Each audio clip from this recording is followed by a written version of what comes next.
오늘 저는 마가복음 15장 33절로 38절의 말씀을 가지고 크게 한번 따라하겠습니다. 예수님이 버림을 당하신 이유. 예수님이 버림을 당하신 이유. 이란 제목으로 은혜의 말씀을 나누고자 합니다. 오늘은 종료주일입니다. 종료주일은 예수님께서 인류를 구원하시기 위해서 예루살렘에 입성하는 날이에요. 예수님께서 입성하실 때, 예루살렘성 입성하실 때 민중들이 종려나무 가지를 흔들면서 호산나 외치며 예수 그리스도의 입성을 열정적으로 환영했습니다. 그런데 그 민중에 의해서 예수님은 십자가에 못 박혀 죽으시고 말하셨죠. 예수님은 자신을 환영하던 민중에게 버림을 당하셨고 3년 반 동안 당신을 따라다녔던 제자들에게 버림을 당하셨습니다. 더 큰 고통이 있죠. 인류의 구원의 대명제를 가슴에 품고 이 땅에 또 구원자로 보내신 하나님 아버지께 버림을 당한 큰 고통이었습니다. 예수님께서 십자가에 죽으시면서 엘리 엘리 라마 사막다니 나의 하나님 어찌하여 나를 버리셨나이까 라고 절규하셨습니다. 그렇습니다. 예수님은 죄 없으신 그분이 왜 하나님 아버지께 버림을 당하셨을까요? 저는 오늘 여러분과 함께 종료주일과 고난주간을 맞이해서 예수님께서 버림을 당하신 영적인 의미를 깊이 조명하면서 은혜를 나누고자 합니다. 첫째로 죄인들을 구원하신 하나님의 최고의 사랑 때문이었다고 성경은 말하고 있습니다. 여러분, 성경의 하나님은 사랑이시라 말씀하고 있는데요, 믿으시면 아멘 하시기 바랍니다. 우리가 사랑 그러면 모두가 다 같은 사랑인 줄 아는데요, 헬라 사람들은 사랑을 네 가지의 단어로 표현했습니다. 남녀간의 사랑은 에로상이 많습니다. 그래서 에로스라고 표현합니다. 헬라어가 그래요. 헬라어가. 제가 그것을 해석을 잘 해본 거예요. 에로스는 에로상이 많다. 그래서 남녀간의 사랑 애우기 쉽잖아요. 그러죠? 자, 친구 간의 우정을 필요에 따라서 우리가 친구의 우정을 나누죠. 그래서 이렇게 헬라어로 이렇게 이야기합니다. 필레오. 다 우정을 필레오라고 말합니다. 그 다음에 자식이 또 부모를 사랑하고 또 부모가 자식을 사랑하는 사랑은 스톨게라고 말하는데 제가 이렇게 설명을 합니다. 스스로 하는 사랑. 그래서 필레오 또 스톨게 또 이 에로스는 참 조건이 있는 사랑이죠. 다시 말해서 이 사랑이 성립되기 위해서는 서로 조건이 맞아야 돼요. 남녀가 사랑한다면서도 조건이 안 맞으면 또 결별을 선언하고 이별을 선언하고 이혼도 하기도 하죠. 친구 역시 조건이 맞지 않으면 관계가 끊어집니다. 다 그런 것은 아니지만 부모와 자식 간의 사랑도 조건이 맞지 않으면 서로에게 돌아서는 것을 보게 됩니다. 그러나 하나님의 사랑은 헬라어로 아가페 사랑이라고 말합니다. 다시 말하면 아낌없이 주는 사랑, 다른 말로 말하면 조건 없는 무조건적인 사랑이 하나님의 사랑이고요, 이 사랑은 당신이 하나의 미랄이 되어줌으로 말미암아 죽으심으로 말미암아 많은 생명을 살리는 희생의 사랑이라고 말합니다. 할렐루야. 이런 사랑을 위해서 예수님이 십자가에 죽으셨고요, 하나님 아버지께 버림을 당하셨다 그 말이죠. 요즘은 참 자식에 대한 사랑을 희생적 사랑으로 하는 것을 잘 볼 수는 없어요. 그러나 옛날 우리 부모들은 진짜 사랑하면 자식을 위해서 희생했던 것을 보게 되는데요, 6.25 전쟁 때 만삭이 된 한 여인이 배가 아파오기 시작했습니다. 그녀는 이 고통이 출산의 신호라는 것을 직감했죠. 그래서 그는 피난길에 어찌할 수 없었기 때문에 다리 밑으로 내려가서 고통을 참고 혼자서 아이를 출산했습니다. 혼자서 탯줄도 끊고 깨끗하게 아이를 닦았습니다. 그런데 날씨가 너무나 추운 거예요. 사실은 그대로 아이를 방치하면 얼어 죽을 수밖에 없었죠. 그래서 자신의 옷을 다 어머니가 벗어서 아이를 똘똘 감싸고 그 어머니는 벌거숭이가 되어서 싸늘한 죽음으로 얼어서 인생을 마치게 된 것입니다.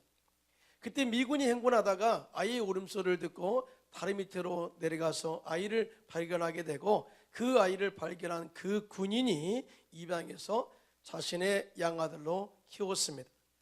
양아버지는 그 아이가 장성하여 성공한 사람이 되었을 때 그가 어떻게 발견되어 살아났는지, 그리고 어떻게 자신의 아들이 되었는지 경위를 모두 들려주었습니다. 그때 그 사람이, 그 청년이 그 이야기를 듣자마자 한국으로 돌아왔습니다. 물론 지형은 바뀌었지만 그 추운 겨울에 어머니가 자신을 낳아 자신을 살리기 위해서 희생하셨던 다리 밑에 가서 옷을 하나하나 벗어가면서 오해를 하며 어머니의 희생을 감사하며 절구했다고 합니다. 여러분, 왜 어머니가 그 아이를 위해서 죽어야 했습니까? 왜 이 어머니는 싸늘한 죽음으로 인생을 끝내야 했을까요? 그것은 단 하나, 그 아이를 사랑했기 때문이다 라고 우리가 이야기할 수 있어요. 다시 말하면 진정으로 사랑하면 희생을 감수하면서까지 생명을 살리는 그 일을 하게 된다, 이 말이죠. 자, 그러면 예수님은 하나님의 아들이고 하나님의 본체이고 육신의 옷을 입고 오신 그 예수님이, 죄가 없으신 그분이 왜 아버지 하나님께 버림을 당하고 십자가의 죽음을 맞이했을까요? 그것은 단 하나, 우리 인생들을 사랑했기 때문이라고 말씀을 하고 있어요. 사랑하셔서 죽으심으로, 희생하심으로 그분이 우리를 살리셨다. 그래서 구원의 진리는 사랑입니다. 믿으시면 아멘. 이에 대해서 요한복음 3장 16절 17절입니다. 시작. 하나님이 세상을 이처럼 사랑하사 독생자를 주셨으니 이는 그를 믿는 자마다 멸망하지 않고 영생을 얻게 하려 하심이라. 하나님이 그 아들을 세상에 보내신 것은 세상을 심판하려 하심이 아니요 그로 말미암아 세상이 구원을 받게 하려 하심이라고 이렇게 증언을 하고 있어요. 그러니까 하나님이 우리 인생을 사랑하셔서 아버지 하나님께 버림을 받았고 십자가의 고난을 감사함으로 짊어지셨다, 그 말이죠. 자, 그러면 우리가 하나님을 사랑한다면 예수 그리스도의 복음을 위해서 희생을 감수할 수가 있다, 그 말이죠. 여러분, 믿음의 선진들을 볼까요? 복음을 위해서, 또 선교를 위해서, 많은 영혼의 구원을 위해서, 또 선교의 피를 흘려서 또 많은 사람들을 구원하는 일에 동참한 것을 보면 그들 역시 하나님의 아가페의 희생적 사랑을 경험한 사람의 좋은 모델이 되는 것을 보게 됩니다. 다시 말해서 하나님을 사랑하면 복음을 위해서 희생을 감수할 수가 있다. 영혼 구령을, 크게 한번 아멘 할까요? 영혼 구령을 위해서 내가 희생을 감수할 수가 있다라는 결론이 나오는 거예요. 또 뿐만 아니라 나라를 사랑하면 나라의 해방과 독립을 위해서 희생을 감수할 수가 있다라는 결론이 나와요. 가정을 사랑하면 가정 공동체를 위해서 희생할 수가 있다. 여러분, 교회를 사랑하면 교회의 부흥과 성장을 위해서 희생을 감수할 수가 있다라는 결론이 나오는 것입니다. 그러니까 우리가 영적 회복을 위해서 가장 중요한 게 뭐냐? 하나님의 아가페 사랑이 회복돼야 된다. 그래야 할 때 우리 안에 희생의 은혜가 넘쳐나게 된다는 사실을 믿으시면 아멘 하시기 바랍니다. 우리는 서로 사랑할 때 그냥 사랑이라고 이야기하지만 아가페 사랑은 관계를 회복하게 만들어요. 많은 사람들이 우리가 교회 다니면서 사람을 용서하지 못한 이유가 뭔지 아십니까? 조건을 따지기 때문에 그래요. 아니, 저 사람 아직 안 변했어, 안 변해서, 아니, 저 사람 아직도 내가 사랑할 만한 그런 조건을 갖추지 못했어 라고 계산하면서 사람을 대할 때가 참 많이 있거든요. 그러나 하나님 우리를 사랑하실 때 우리가 죄인 됐을 때 사랑했고요, 경건지 않을 때 사랑했고요, 우리가 약할 때 사랑하셔서, 그러니까 이건 조건 없는 무조건 사랑으로 품어주시고 그 안에서 영적 회복의 구원의 은혜를 입게 하셨다는 사실 절대 믿으시기를 예수님의 이름으로 축원합니다. 그러므로 우리는 이제 아가페 사랑을 경험하고 아가페 사랑으로 서로를 사랑하라 이렇게 말씀하고 있는데요, 예수님께서는 요한복음 13장 34절로 35절 이렇게 말씀합니다. 시작. 새 계명을 너희에게 주노니 서로 사랑하라. 내가 너희를 사랑한 것 같이 너희도 서로 사랑하라. 너희가 서로 사랑하면 이로써 모든 사람이 내 제자인 줄을 알리라. 아멘. 자, 여기서 내가 너희를 사랑한 것 같이 너희도 서로 사랑하라. 뭐예요? 예수님은 너희를 사랑할 때 조건 없는 사랑, 그럼에도 불구하고 나를 사랑하신 그 은혜로 무조건적으로 형제와 자매를 사랑해요. 서로 그 안에서 구원의 은혜를 이루어라 라고 메시지를 주고 있는 것이죠. 여러분, 예수님은 당신의 십자가에 못 박아 죽이는 사람들을 용서하셨어요. 그들에게 죄를 돌리지 않고 무조건 용서하시는 것을 보게 되는데요. 누가복음 23장 34절입니다. 시작. 아버지, 저들을 사하여 주옵소서. 자기들이 하는 것을 알지 못함이다라고 그렇게 그들을 긍휼의 마음으로 감사했던 것을 보게 됩니다. 예수님께서 절규하시는 그 의미를 알지 못했던 사람들은 십자가 밑에서 예수님을 조롱하죠. 성전을 헐고 사흘에 짓는 자여, 네가 만일 하나님의 아들이거든 너 자신을 구원하고 십자가에서 내려와 봐라. 뿐만 아니라 대제사장과 서기관들이 말합니다. 그가 남은 구원하였으되 자기는 구원할 수 없도다. 그가 이스라엘의 왕이로다. 지금 십자가에서 내려올지어다. 그리하면 우리가 믿겠노라고 멸시했습니다. 자, 어떤 일은 말합니다. 예수님께서 엘리 엘리 라마 사막다니 그렇게 외치자 제가 엘리야를 부른다. 엘리야가 와서 저를 구원하는 것을 보자 하고 조롱하기도 했습니다. 그런데 예수님은 이런 조롱에 대하여 한마디도 하지 않으십니다. 침묵하셨어요. 무려 십자가에서 6시간 동안이나 피를 흘리면서 침묵하시고 그 모든 모욕과 고통과 고난을 참으신 것이죠. 그리고 마지막에 다 이루었다 선포하심으로 마귀를 멸하셨고 우리를 지혜서 구원하신 은혜를 우리에게 선포해 주신 것입니다. 할렐루야. 다 같이 따라하겠습니다. 다 이루었다. 멋있는 표현이. 예수님께서는 고난을 다 참으시고 모욕을 참으시고 우리 인생을 사랑함으로 말미암아서 구원의 완성을 이루었다. 그렇게 선포하시고 아버지가 내 영혼을 아버지 손에 부탁하나이다 하고 운명하셨습니다. 이렇게 하신 이유가 뭐냐? 우리 인생들을 사랑하기 때문이다 라고 말씀을 하고 있어요.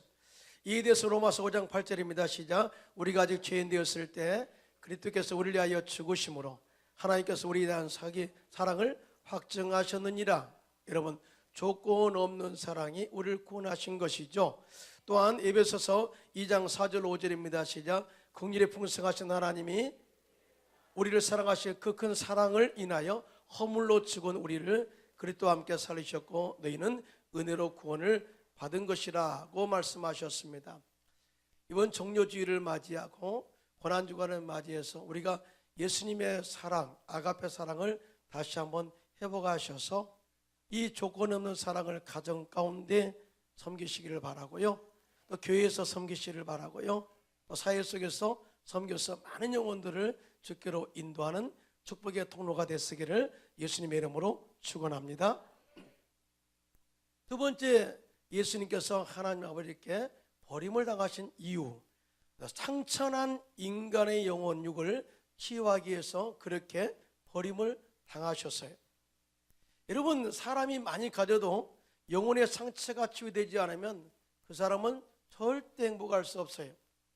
뿐만 아니라 사람이 아무리 높은 지에 올라가고 명예가 올라가도 영혼의 상처가 치료받지 않으면, 정체가 남아있으면 항상 그 사람들은 남과 비교하고 또 열등의식으로 가득 차서 다른 것으로서 사람들을 억압하고 더 많은 죄를 짓게 되는 것을 보게 됩니다. 여러분, 이러한 마음의 상처는 세상의 지식으로도 안 되고요, 돈으로도 안 되고요, 명예로도 안 돼요.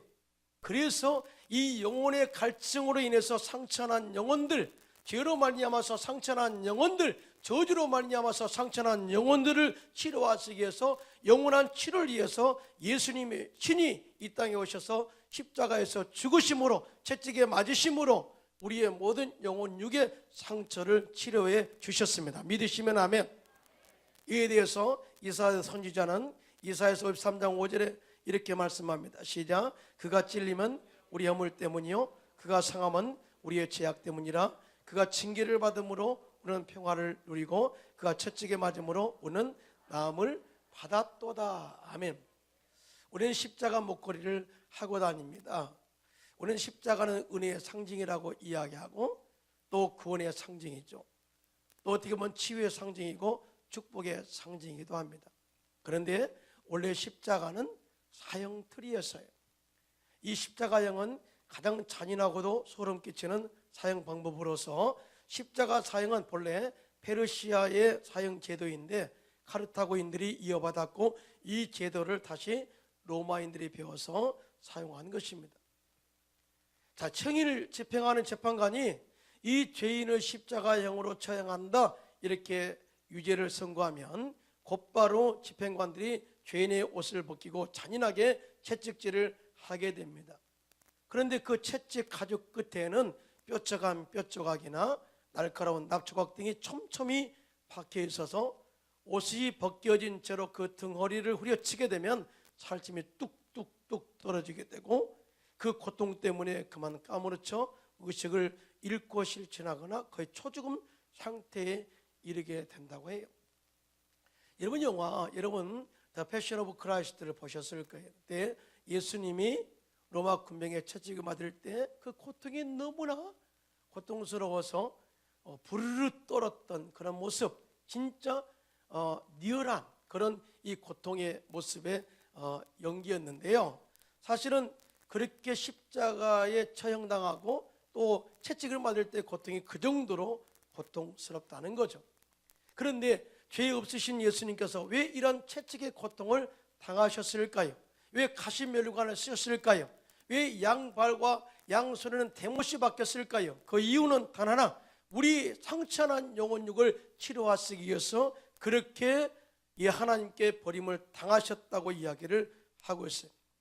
우리 인간은 외관상 아무 일이 없는 것처럼 건강한 사람처럼 보이지만 우리의 영혼은 죄와 저주로 인해서 질병으로부터 상처난 영혼들이 이 상처 때문에 고통을 받기도 하고 또 이 상처로 말미암아 괴로움을 가지고 살아가고 있습니다. 그런데 이 상처를 치료하는 방법은 오직 예수 그리스도의 사랑과 십자가의 은혜와 또 은혜의 그 십자가의 고통당하신 상처로만이, 예수님의 상처로만이 치료받을 수 있다는 사실을 절대 믿으시기를 예수님의 이름으로 축원합니다. 그러므로 우리의 상처난 영혼이 치료받기를 원한다면 예수님의 은혜 안으로 들어와야 돼요. 십자가의 보혈 밑으로 들어와야 돼요. 하나님의 사랑과 긍휼과 자비 안으로 들어와야 돼. 그럴 때 우리 안에 상처난 영혼이 치유가 일어나게 되고 회복 역사가 일어나게 되는 것입니다. 할렐루야. 제가 헝가리에서 선교사로 사역할 때 가보르라는 친구가 형제가 있었어요. 이 형제는 항상 뉴거티역 서부역에 왕래하는 친구인데 우리가 수요일마다 복음을 전할 때 꼭 그 앞을 지나가면서 힐끔 보고 지나가더라고요. 그런데 언젠가부터 복음을 듣기 시작했어요. 그리고 한 달 정도 되니까요, 그가 예수를 영접하게 되고 나중에는 어머니를 전도해서 데려왔더라고요. 그러면서 그런 이야기를 해요. 사실은 내가 예수를 만나기 전에는 부모와의 관계를 끊고 살았습니다. 내 마음에 엄청난 상처가 있었는데 예수 만나고 나니까 부모를 무조건 용서해야 되겠다 하는 마음을 갖게 됐고, 내가 구원받아 하나님의 자녀된 것으로 끝나는 것이 아니라 죽어가는 내 어머니를 구원시켜야 되겠다 해가지고 복음을 전하고 전도해서 데려왔다는 거예요. 여러분, 아무리 부모와의 관계가 끊어진다 할지라도, 상처난 영혼이라 할지라도 예수 그리스도의 사랑과 자비와 은혜가 들어가면 치료받고 이렇게 복음을 전하는 축복의 통로가 된다는 사실 믿으신 분만 손들고 아멘 하시기 바랍니다. 로차크 페렌츠라는 형제는요, 사실은 그 형제 어렸을 때 부모가 이혼을 했어요. 나는 헝가리가 이혼율이 높아서 이혼하면 자녀들이 상처를 받지 않은 줄 알았어요. 현실에 적응을 잘하고 있구나 이렇게 생각했거든요. 그런데요, 나중에 들어보니까 이혼할 때 그 자녀가 상처가 엄청나게 크다는 거예요. 엄청나게. 그래서 이 롯자크 페렌츠는 자기 부모가 이혼한 것이, 다시 말해서 새 아빠, 자기 어머니가 새 아빠하고 결혼했는데 새 아빠 때문에 우리 가정에 파괴됐다고 생각했어요. 그래서 앞으로 크면 아빠를 죽이겠다. 그래서 청소년이 됐을 때 깽단에 들어가고 또 열심히 자기 나름대로 준비했습니다. 근데 그가 청년의 때에 예수를 만나게 돼요. 예수의 사랑을 그가 체험하면서 구원받게 되고, 그 다음에 무조건적으로 사랑하신 그 예수님의 사랑을 체험하자 부모님에 대한 사랑을 깨닫게 돼요. 그러면서 무릎 꿇고 부모에게 내가 지금까지 미워했고 또 때가 되면 죽이려고 했던 것 용서해달라고 용서 빌었고요. 결혼해서 나중에는 신학을 공부해서 주의 등에 대해서 오히려 예수 그리스도의 사랑을 전하는 사람이 된 것을 보게 됩니다. 여러분, 아무리 원수같이 살아도 예수 그리스도의 사랑이 들어오면 용서하게 되고 관계가 회복된다는 사실을 절대 믿게 되시기를 예수님의 이름으로 축원합니다. 우리 인생들은요 마치 깨어진 항아리와 같아요. 여러분, 깨어진 항아리에 물을 한번 담아 볼 적이 있습니까?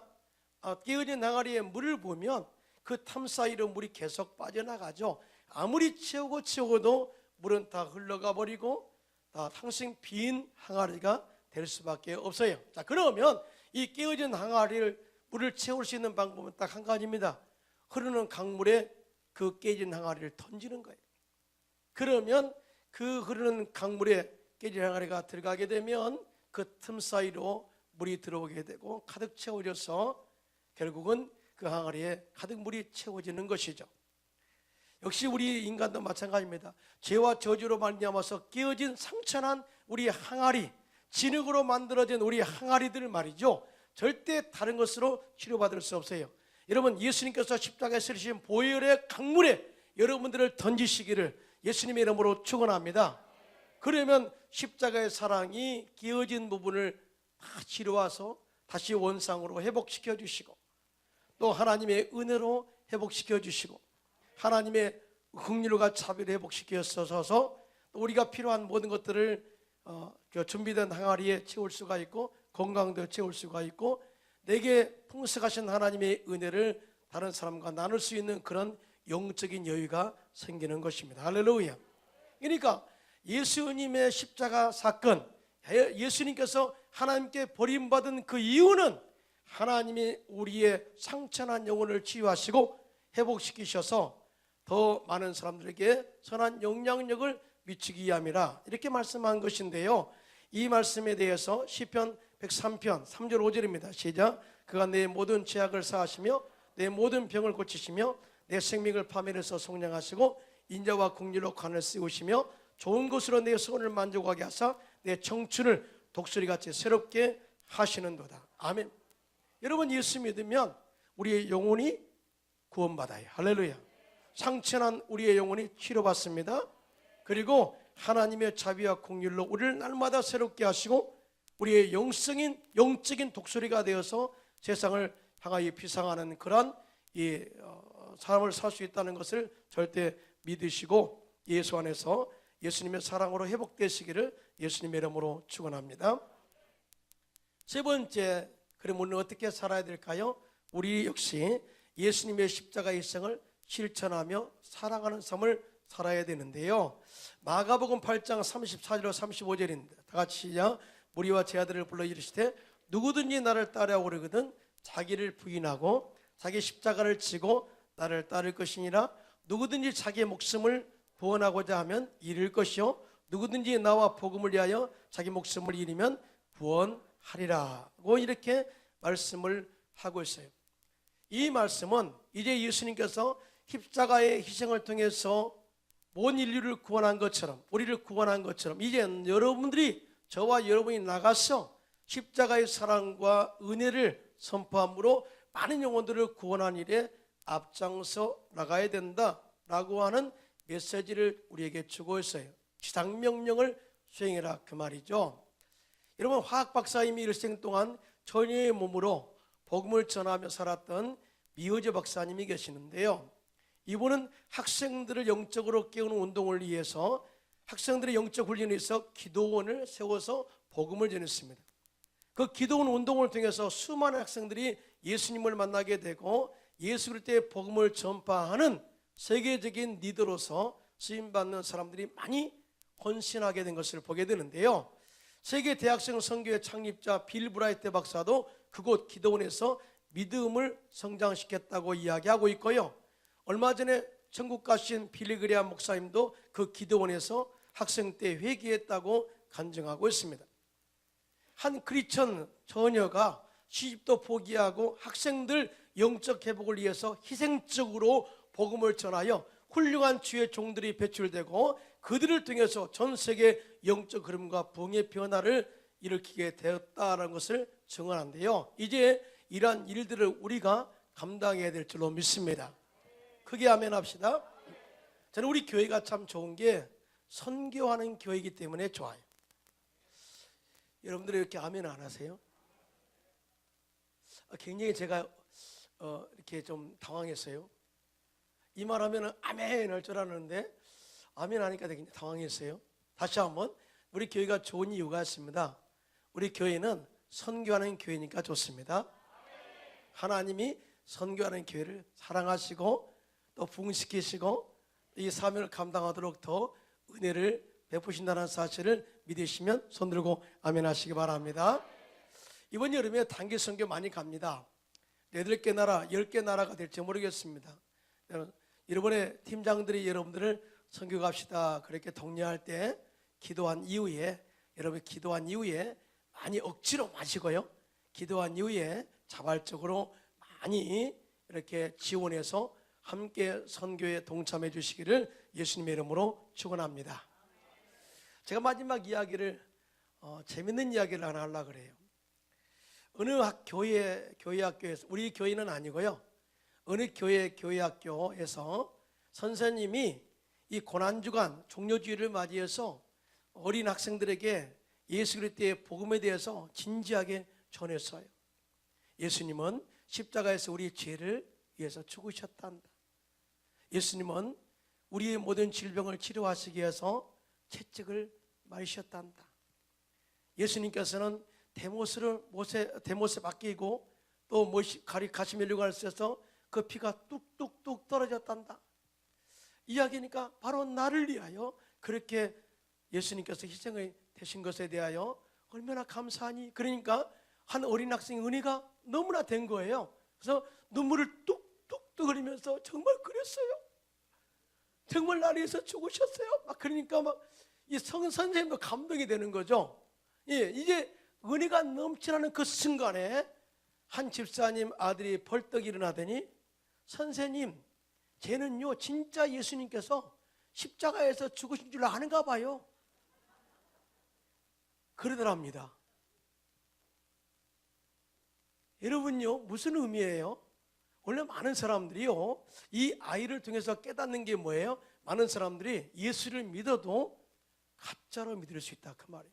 진짜 안 믿고 예수님의 십자가에서 나를 위해서 죽으신 것을 그냥 형식적으로 그랬을 거야 라고만 생각하면서 믿는 사람들이 많다는 거죠. 아닙니다. 예수님은 내 죄를 위하여, 내 저주를 위해서, 내 모든 질병을 치료하시기 위해서 다 짊어지시고 십자가에서 죽으셨습니다. 크게 아멘 합시다. 고난을 당하셨습니다. 그리고 우리의 모든 죄를 사하시고 용서받은 의인으로 만들어 보셨습니다. 만들어 버리셨습니다. 뿐만 아니라 우리의 모든 저주를 끊으시고 아브라함의 복을 받게 하셨습니다. 그러므로 우리는 풍성한 복을 누릴 수가 있습니다. 또 뿐만 아니라 그가 채찍에 맞음으로, 제가 채찍에 맞음으로 우리의 영혼에게 치료함 받았습니다.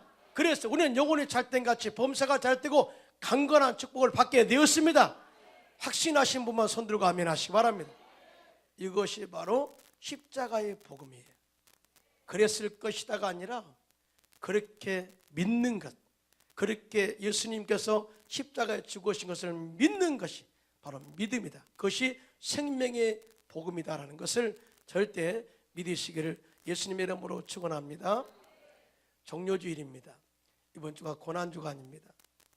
우리가 종료주일 고난주에 다가올 때마다 그냥 상투적으로 그런 날이 왔어라고 생각하지 마시고 예수님께서 나를 위해서 십자가에 죽으시고 나의 죄를 사하시고 저주를 끊으시고 치료하신 그 은혜를 체험해서 내가 체험한 예수님을 전함으로써 증인된 삶을 살게 되시기를 예수님의 이름으로 축원합니다.